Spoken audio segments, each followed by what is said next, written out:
Hello friends, সব সময় চিংড়ার মালাইকারি না খেয়ে এইভাবে একবার বানিয়ে খেয়ে দেখুন। হাই ফ্রেন্ডস, আজকে বানাচ্ছি চিংড়ার মাছের একটা ঝাল বানাচ্ছি, ট্রাই করো সকলে। প্রথমে লবণ হলুদ মাখিয়ে ভেজে নিতে হবে।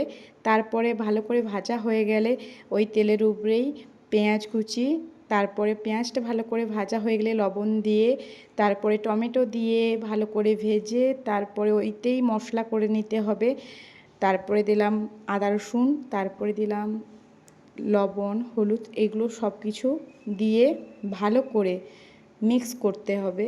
মিক্স করে মশলা কষানো পর্যন্ত, তারপরে যতক্ষণ না তেল ছাড়ছে মাছটাকে ভালো করে মিক্স করে ভালো করে এপাশ ওপাশ করে নাড়িয়ে জল দিয়ে দিতে হবে পরিমাণ মতো। তারপরে ফোটানো হয়ে গেলে ওই মধ্যে জিরে বাটা অ্যাড করে ভালো করে ফুটে এলে ঢাকনা দিয়ে কিছুক্ষণ রান্না করে নিলেই রেডি হয়ে যাবে আমাদের জিরে বাটা ঝালের